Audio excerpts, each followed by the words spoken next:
Hey, Wee Wee, there's just like this new cool MMO out there called Dino Wars that somebody sent me in our Foundry Files box. Here, let me show you an image of it. It's really cool. I mean, look, you got T-Rexes with their laser beams coming out of their... What? I had to tell you this, Murph, but yeah, you are right. There is Dino Wars. There are T-Rexes with lasers on their heads. Okay. But it's in Stowe. Cryptic!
Hello and welcome to Foundry Files, episode 41. My name is Admiral Murphy, and this is the Foundry... Oh, and that's Wee Wee.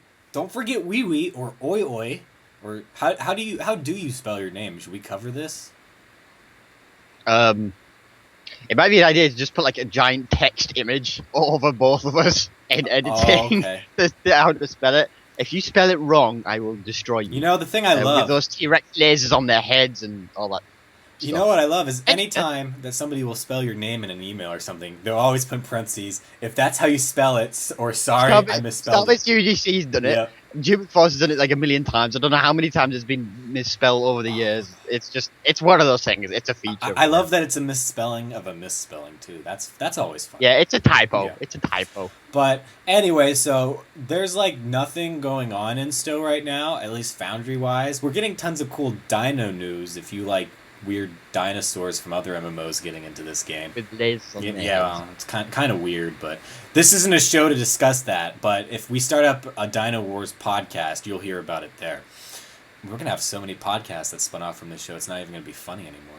But we do have a review of Purity 3 of Honor this week for you, and I guess there's not much to say to lead up to it. So why don't we just get into the review?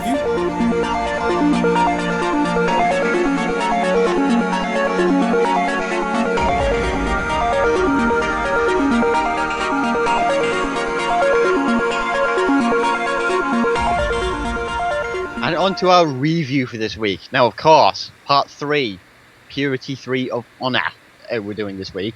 6-part series, now we're halfway through it. So let's see where we are at the halfway stage, shall we? Alright. As of this recording, which is a Friday, by the way, 825 players with an average star rating of 4.37, which will lower down. I think the other two have lowered down in the meantime, haven't they, as well.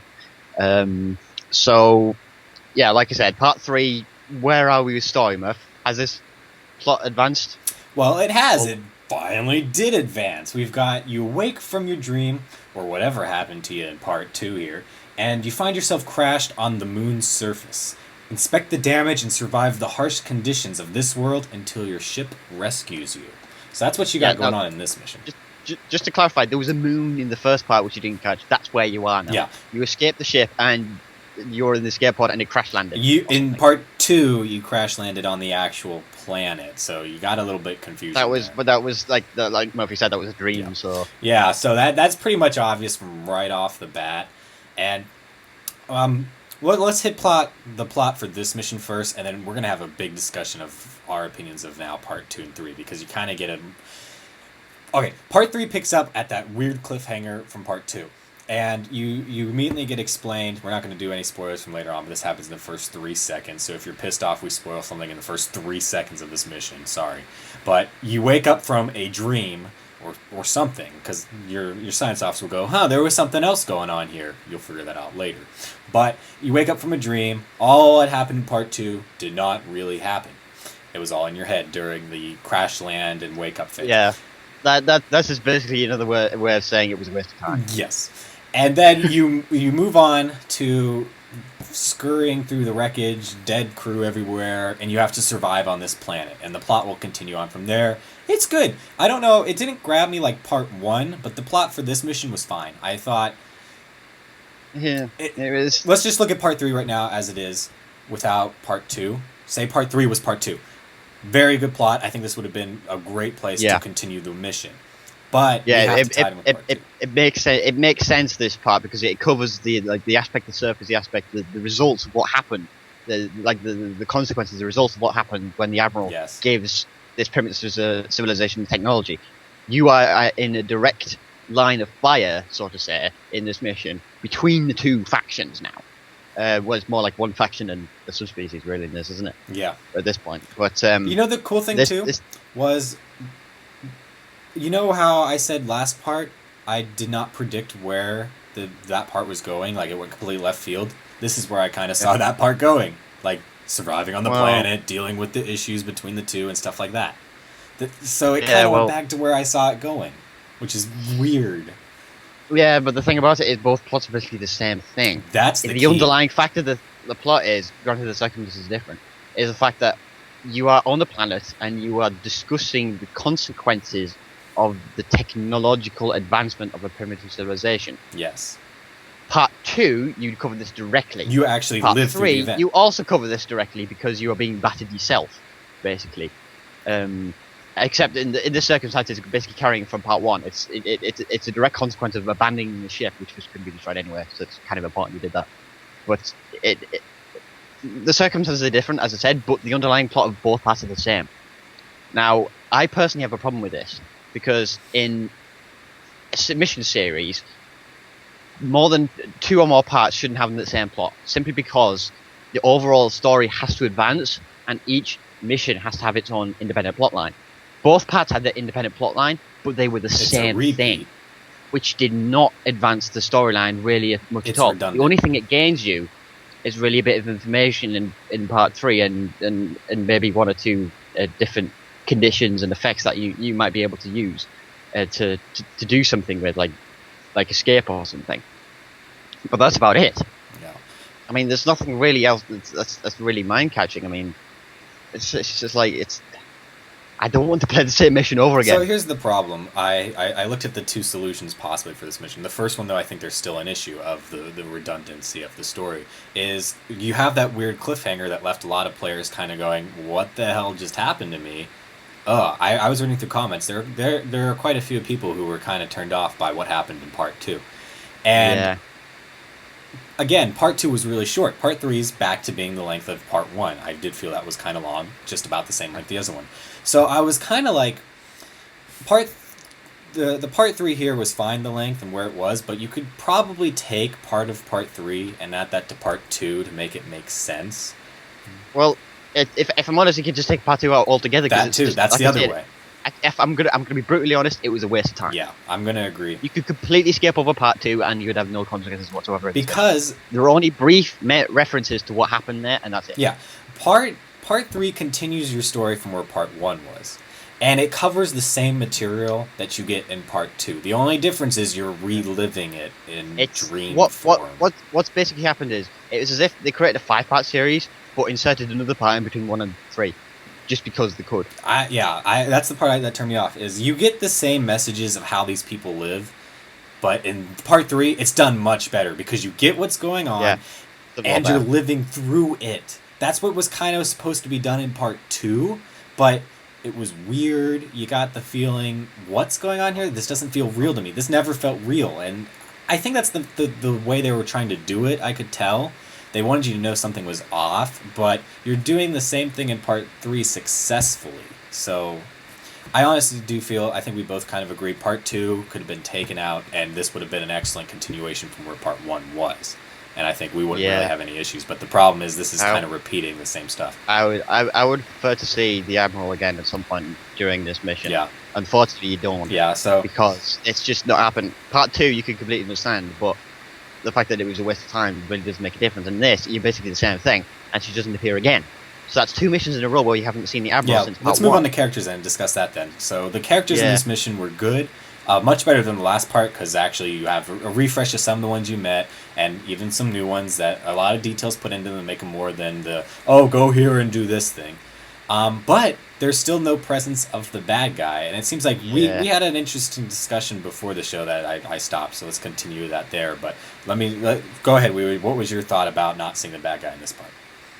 Well, what I traditionally look for in a bad guy, and I've seen this in several Foundry mission series, is that basically, well, part 1, you introduce it well. Purity 1 did that really well. The introductory mission was really good. The Admiral made a couple of brief appearances, but the underlying sort of like consequence of what she did was present, and you set the Admiral up for a potential future. Part 2 was a waste of time, and part 3 you never saw her again.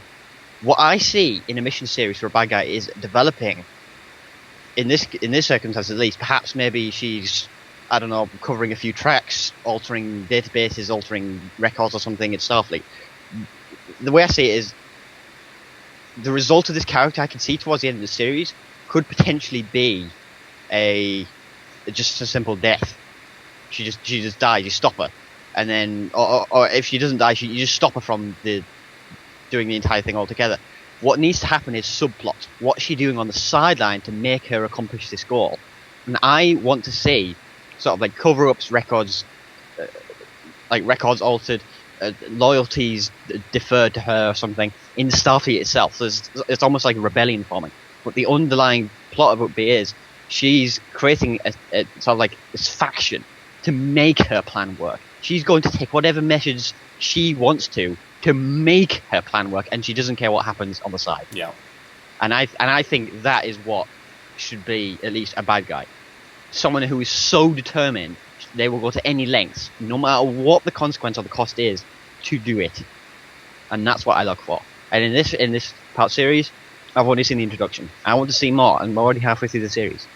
There's been no development. Yeah. Now, here's the thing I think we're kind of disagreeing on here. I kind of like that we haven't seen the bad guy as much, because you got the introduction, and you can kind of tell that she is still doing stuff. Like, it's hinted at that she is after you still, but she's using the peons. Because remember, she is an admiral, so she's having her captain and the other minions of this race do the work for her.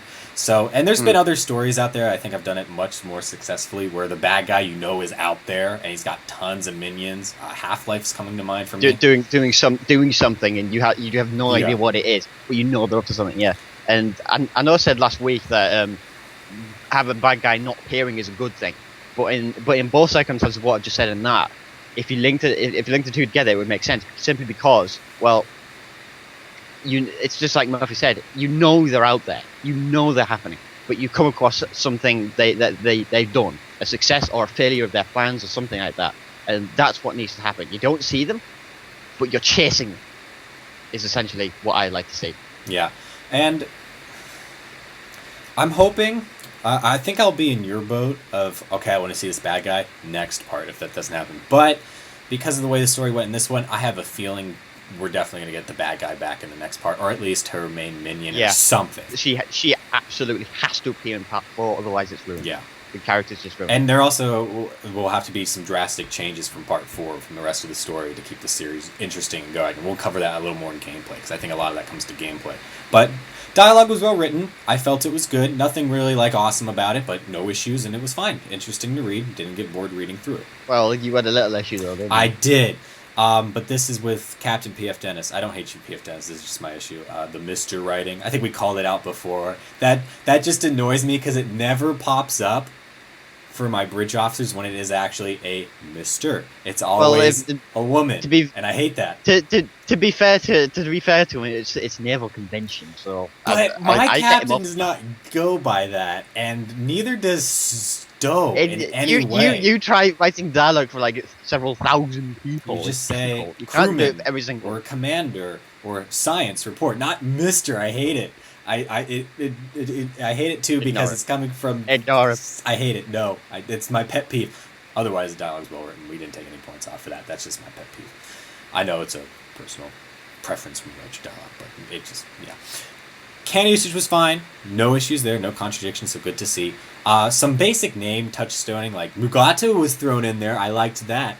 That was about it. There was some other name thrown in. So you were in the mission then? Yes. Grammar and spelling was fine in the mission. Excellent. No issues there. Stories clocks in here at 8.36 with a 4-way tie. Oh, great. Now you're going to get wee all excited down there again. Great job, July guys. 26th with Temple of Power Race, Hunter Killer, Part 2 of Revo's Klingon series, and the Younging, as Murphy calls it. So I'm going to say story overall in this one was pretty good, but I think it's just because of where Part 2 fits in. It's still affecting it, because again, it's a series. The other parts are going to affect each other. If Part 2 had been taken out, I think it would have been received a lot more. Again, I want to see a better bad guy in this. Let's move on to technical then, because even though we had a lot of issues with Part 2 last time, technical was really great in that mission, one of the best we had played. Oh, definitely. And I think it still pretty much stood up in this part as well.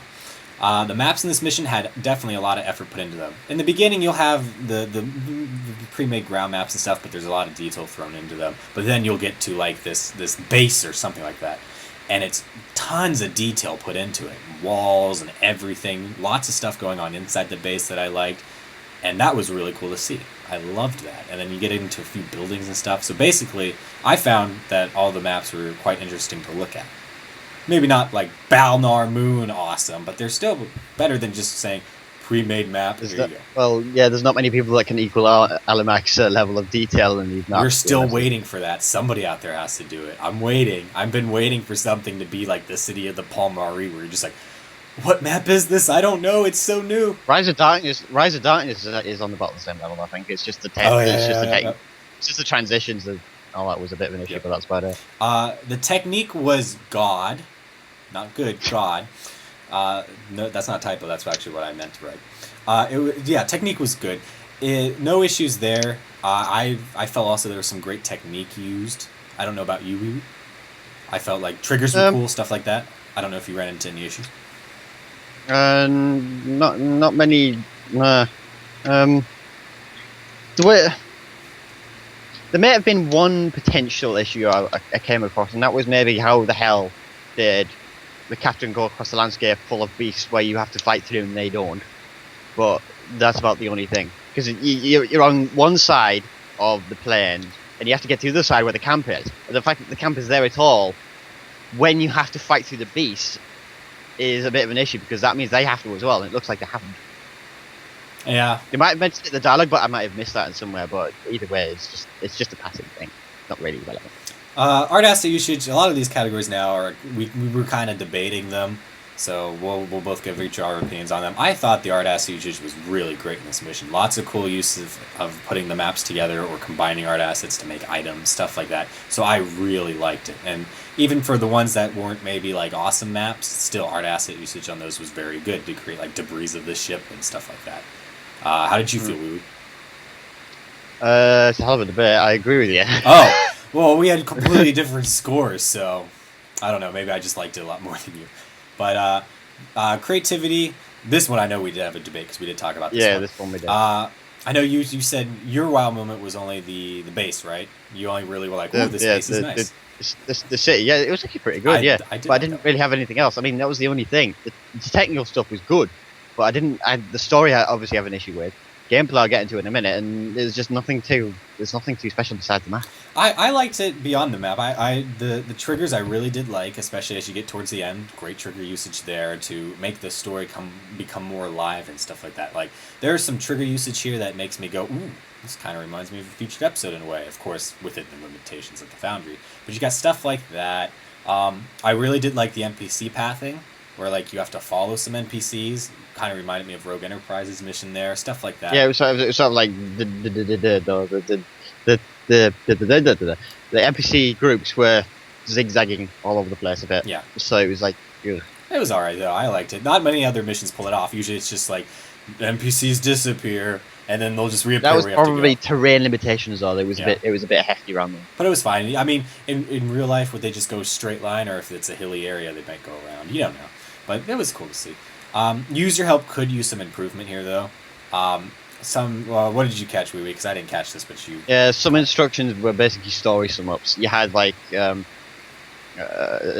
can't remember an example, but it was you were approaching a building, and it was just instead of telling you to go to the building, it was basically this happens is what it essentially is. So that's just there. It's not helpful. It's not helpful. Now, luckily, there's the waypoints on the maps and such. You shouldn't get lost. But again, it's not really helping you when the dialogue is just a summary. One thing about the waypoint on the map is actually towards the end, where you have to listen to some dialogue. One of the waypoints is really, really small. I did catch and that. And the objective doesn't help either because it just says like listen to speech. It seems like a lot of missions It's are like- being hit by this, though. It's basically like speech given or something like that. It's not really helpful as much as could have been, really. Yeah. To be honest. And then the only real Foundry limitation we caught here was some what we're calling dialogue actions, where you can't do some actions in the Foundry, but you can hint at them through the dialogue box with the out of character text. Unavoidable, but limitations nonetheless. Technical clocks in here at 7.71, our 21st ranked mission in the technical section, and that's pretty close to what it was last mission, correct? Oh, I can't remember off the top of our head. I don't even remember that. I don't know. I felt like that one was pretty close to last one. If we're wrong, I'll put a thing in the lower third where future me tells past me how wrong I was. It's already happened by now. So. Yep. All right. Gameplay, Wee Wee. What do we think of this one now? Well, space doesn't exist apparently. Again. Yeah, ground gameplay was interesting. I like how we just completely skipped over space. It's like a passing mention. It doesn't exist. Well, actually, let's hit space real quick. Because we did kind of talk about this. We were hoping, okay, we had a whole ground mission, cool. Hopefully, we get back into space soon. This was again an area where I felt it was a repeat of part 2. Again. Yeah. This is what I linked in. This is what comes into what I said earlier. Links into that. Half the mission could have been potentially what the entire mission plotline would have been, and then the last half could have been space and chasing the bad guy, like you said as well. That would have been an ideal mission for me. Because it nails down a continuation of the first part as a reference, basically, and then you continue. This is just the entire consequence of the entire mission. Yeah, I think if part 2 would have been taken out, I would be fine with no ground in this one. I'm still fine with no ground in this one, but it was just kind of like, oh, I missed my ship. Yeah. Now, you would expect the ground gameplay in this to be pretty good, at least try it, but both of us found it just interesting as well. Yeah. Nothing really engaging. I mean, there's a good amount of optional interaction dialogue boxes just to keep the player informed with their activities. But there were places where these objectives could have easily been avoided. I mean, they could have been optional, but we were forced to talk to some dialogue prompts and NPCs rather than just skip through them. I mean, it's like you could talk to this prisoner, talk to this prisoner, talk to this prisoner. Why can't we just go directly to wherever we're going and place these optional ones? I don't want to talk to these people. I don't care about these people. Let's go. But Wee, we're supposed to care about these people out there. We're the Federation. You damn Cleon, you. Anyway, what else? Right. There's no puzzle in this mission, but it could have made the mission more interesting. It's one of those missions where it could have. So it's not exactly something we've seen quite often this year, unfortunately. So the puzzle could have been interesting, and there was room for it again. Yeah, this was a part where I'm still iffy on puzzles, but I felt in this mission after the all ground one last time, this one I was kind of like, maybe something really simple. I mean, the nice thing was you did kind of get like a mini thing you could do on the side while you're in the base or whatever, where you can go beat on somebody, and that was kind of fun. That's kind of there, but it's not really a puzzle, but it's something. Yeah. There is better ground combat as well, as would be naturally on a ground-only mission, unless it's diplomacy, but like part 2, multi-stacking is towards the end instead of spread out. So there's a variety of groups, ranging from reskinned Terrans again and just these random beasts, which actually look pretty good. I haven't seen some of those beasts before, but yeah, I think the new Romulus ones that got added in. Yeah, I was hoping to run this a few of you there, a few Magatos, but never mind. Yeah, like part 2, it's you face one group, granted it's high level, but multi-stacking where there's this big battle on the ground towards the end, it's all there. I mean, there's one instance of multi-stacking a little bit before that, but that's about it. And it's just like, what's the point? Just spread it out I mean, facing multiple beasts is not a problem. Unless I physically drag them from like 30 meters away to multi-stack them, and this is like, there's no point. I mean, yeah, replayability is limited to alternate dialogue again in this mission, so there's not exactly a multi-path. I think we both agree on this. Both of us felt that there was extremely limited options. One, like the top option was basically every Federation there is, and the bottom was a Vulcan. Like it was always the logical response because there's probably, I don't know of any other race in the Federation that's logical. I mean, if you have a character that acts kind of like that bottom one's going to work for you. But... It makes sense, but I would have liked to have seen a second option for the alternate one because there are a lot of species out there. Yeah, I mean, you got Tellarite. They're always upset at everybody, so maybe a Tellarite option if you wanted to go that way. But it seemed very weird just to have everyone else Vulcan. Well, given that, well, I haven't exactly seen many Tellarites around, I'll put it that way, and so they're not exactly the most popular species in the world. But, yeah. 7.3 again in 21st place for gameplay. It's good where it is, but in comparison to our gameplay score, I mean it's good, but generally it could use improvement. Yeah. So before we move into our overall score, let's talk a bit about gameplay overall for the series because I feel like this is something that the series might not be doing successfully so far, especially given this is supposed to be bringing a lot of attention to the Foundry, especially to people who just kind of play the game to play the game. And I think the feeling we're getting is, as story lovers, we're liking the series. It's good. It's got a good story behind it. But the gameplay has, for us, not been like something amazing. It's just kind of been there, and we're just like, okay. And looking at this from a player who might just want to play something fun, they're kind of be just like, oh, okay. And then when they get to the end of the mission, not caring about the story as much, Now, I can understand this is made for story people, and I love that. I'm a story fan. But I'd also like some good, fun gameplay, which we know can be done in interesting Foundry missions. Yeah. So my hope is that by part 4, I hope that is heavy combat, something battle. More space. Definitely space. Most of the people in Stowe are space players. They prefer space over ground. There are a few ground people like myself out there who do enjoy it. But once in a while, even we prefer space combat. I haven't had a decent space battle since the first mission, and even that was a bit limited. Yeah. And it's gonna be hard though. I just need space. When you think about it, the way this series is set up is this is supposed to be a pre-warp civilization, so you're not gonna have like fleet battles with them. So I don't know how you're gonna pull it off. I'm hoping you can pull it off somehow. Maybe more True Way come in, or you reveal the Federation is really invested in this planet, like I predicted in part 1, maybe, where this admiral's working with a bunch of other people on this scandal. But that hasn't been covered at all in these parts. So yeah, and that's exactly the sort of scandal I would like to see. That's exactly what would make this series good. Because if the entire Federation is behind this conspiracy, then, well, basically you have a bad guy that was working for a bigger bad guy. Oh my god, I would love that so much. With me being all conspiracy theory person out there with our government and crap, I would love that. Like, seriously, I'd just be like, oh my god. But really, that would be a lot of interesting here, but we haven't really gotten that in the first 3 parts. And honestly, part 1 made me feel, what else is going on out there? This is one world, one person. And plus, even if it was just this one person, she's been doing multiple contact with other races out there. What else is going on? Yeah. We've seen something like this before with Insurrection. Star Trek Insurrection. Not exactly the best movie in the world, but it was a good... This is still better than Insurrection, I'll give it that. It's not hard to beat. But yeah, that's basically the thing. I think that's what Murphy's pointing towards, that sort of effect. Yeah. But overall, it's a good mission with some great technical achievements, but with an average gameplay score and a story which didn't advance from part 2 made this mission seemingly lacking compared to the overall story. I feel like we've got nowhere since part 1. Absolutely nowhere. And we're halfway through it. Part 4 has to seriously make up for this, otherwise it's just spoiled the series for me, to be honest. I felt part 1 was very good, and I felt we have gotten somewhere just a little bit, not as much as I would have hoped, and I think it's just mainly because of that part 2. So, I don't know if they had to be 6 parts or what. I don't know. I'm not working on this series. We'll figure out what... I think it could have been...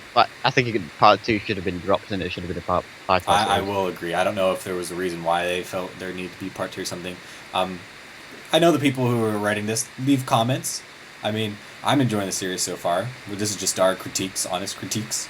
But we're still loving the series, and you guys are doing a great job plugging the Foundry during this whole time. So I'm still looking forward to all the next parts. We still got some great authors coming up here to make some awesome I'm missions. looking forward to some of the content, the comments from the guys who made this as well. I stand by everything I said in the series. You cannot change my mind.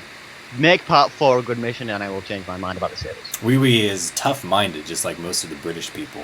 But don't worry, if you fight a revolution, you can show those British people who's boss.